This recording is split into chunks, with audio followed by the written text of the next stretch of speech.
Oh boy, what do we have here? I know what it is, because it's from Mark Soria.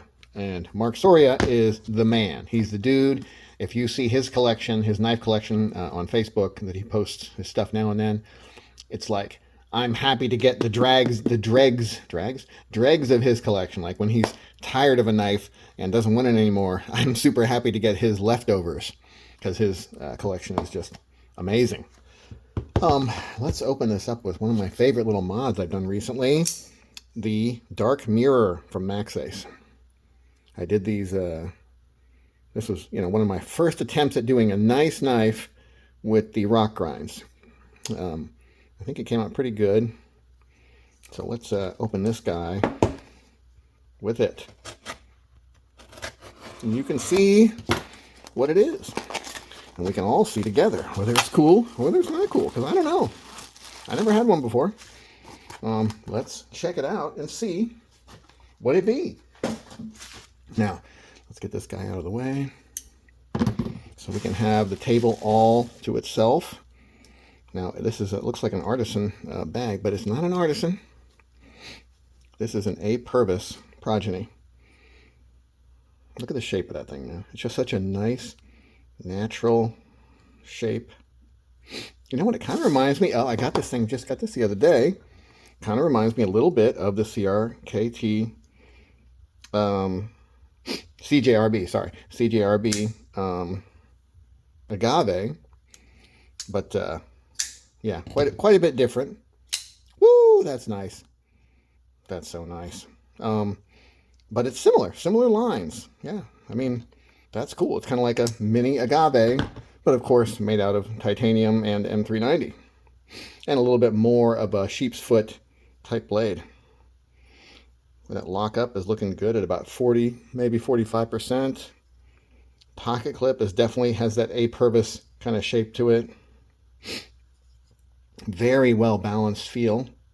And pretty light, even for being a solid titanium knife, full tie. It's got quite a bit of cutaways inside. I think that probably lends itself to the really good balance and lighter feel. Let's get a weight on it and see what we can see. Uh-oh. Oh, there we go. Okay. 3.67, so about 3.7 ounces, which is great, given that it has about a maybe 3.4 inch blade. Let me get a measuring utensil. All right, what do we have here? We got a 3.25, exactly 3.25 from there. Yeah, so we're going to call it a 3.25 blade. What did I say, 3.4? That was close, not that far off. It's definitely on the, not smaller side, but on the smaller side of your EDC size. Nice contoured titanium on the handle, if you can see that. Very nice, nearly full backspacer. I would call that a full backspacer, I guess, because, man, you can't get much more of a backspacer or you're going to be in the way of the flipper tab. Really nice action. Wow. Now, it's not quite drop shutty, but just a little tiny shake, and it's going down. It might get drop shutty with some use. Not sure. I don't know how much Mr. Soria used it. I'm not sure if he carried it a lot or just a couple times or what. Right now I'm doing a little rub trick where I kind of press on the lock bar and open and close it a few times, and it kind of rubs the track of the detent ball around the blade tang. And if it hasn't been quite worn in yet, that'll help it wear in a little bit. And then I'm going to put a drop of oil on it and see if it's a little more drop shutty than it was. Not that it's bad now. I like it the way it is. But if it happens to be a little more drop shutty, I don't look a gift horse in the mouth, as they say. Now, where the hell's my oil? Here we go.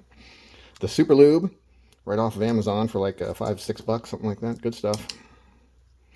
So we want to put just a drop right on the detent ball, and it'll work its way around on the detent track, and hopefully, if it was dry before, now it'll be a little nicer. Let's see, there's no detent ramp on it. I can feel that. It's just the regular little hump. Oh, that's so nice. So that did improve it just a tiny bit. Wow. Great sound, great feel. When you open this guy, It has just a real solid engagement feel as it locks open, and then as it closes too, it has a very solid feel. Very nice centering. Boy, I think I like it a lot. Very neat. Very nice little knife. What a great ergos, man. I mean, that is exactly how a knife should feel. That's great. I am pretty impressed with the A. Purvis. Now, is it sharp? And this is how we're going to find out how much it was used, because I think that's the factory edge still. So we're going to see if it can cut anything. Here is a piece of Pipia. Oh yeah, she's still sharp. Got a couple little hiccups. Yeah, nice, man. That's so nice. I kind of touched the edge of it a little bit with my finger, and it felt like it was sharp. Now, it's not super duper schmooper sharp, but it's pretty sharp. You know, they could have gone just a hair more with that choil so that you can sharpen it a little bit more. It looks like it's really close to being good, but man, just a little tiny bit more and you'd be able to get 3 or 4 good sharpenings out of it. So, just a beautiful blade shape and design. Great satin finish on this part. And then it looks like kind of a stone washed finish on this part and on that little swedge up top. Look at that shape, man. That's just a great shape. Very natural shape, almost like kind of a sea creature or something, you know? Very cool. I love the pivot design too. Very nice. Man, I am liking this guy a lot. Wow. Now, I wish it had a thumb stud, but it doesn't, so that's life. Now, I could put one on there. I could put one on my little add-on studs. And I might. Who knows? I might. But for now, I don't really feel too bad about it being just a... well, that's a weird little... Is that a ding? I can't tell if that's a ding or if that's a... something stuck on it. You know what? Either way, who cares? I'll probably do a little sanding on this guy and do a little anodizing on it. I might just do one color, like a nice blue or something. I don't know. I'm not sure what I'm going to do. But I feel like it needs a little something color-wise. Yeah, I don't know. Maybe I'll get it lasered. I was planning on doing this guy with like almost like a fish scale or a dragon scale lasering. Maybe I'll do it on that one instead, or do both. Hell, I don't know. They could be kind of like brothers. Be scale brothers, you know? Since they are kind of a similar design.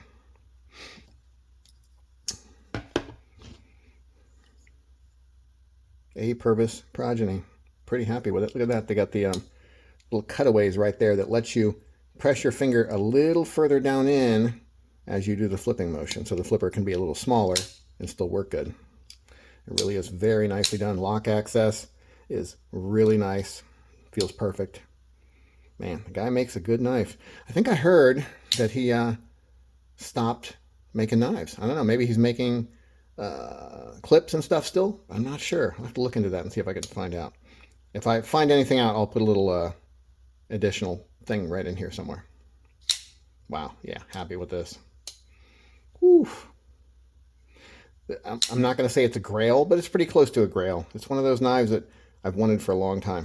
And especially in this configuration with the just all titanium. Very nice.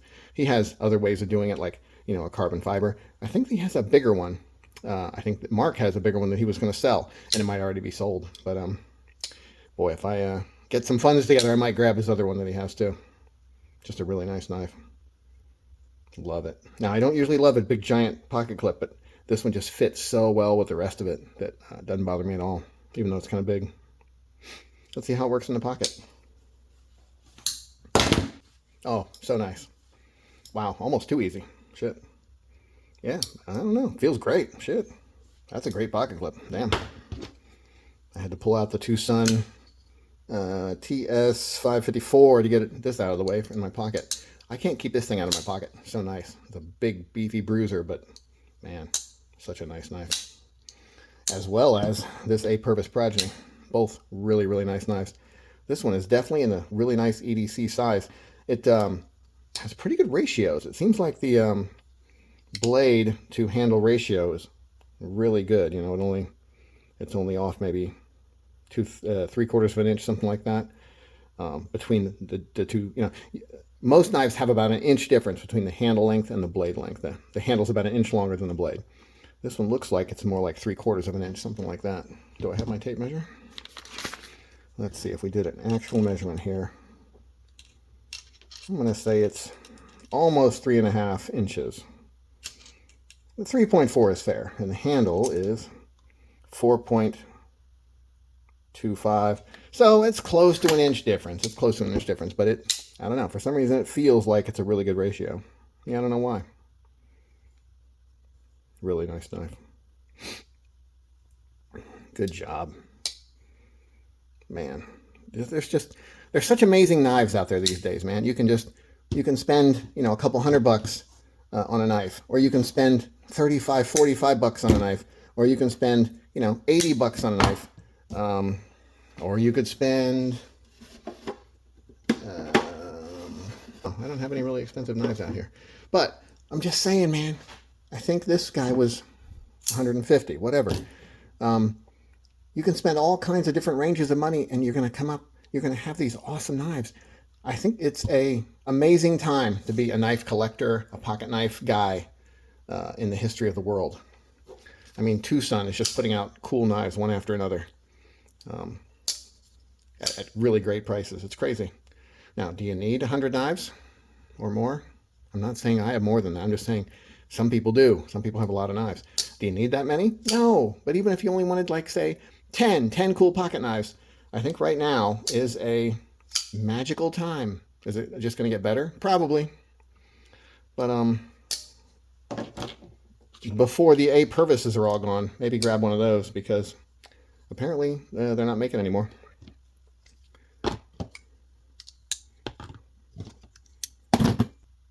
A Purvis Progeny. Great knife. Grab one if you can. Have a nice day.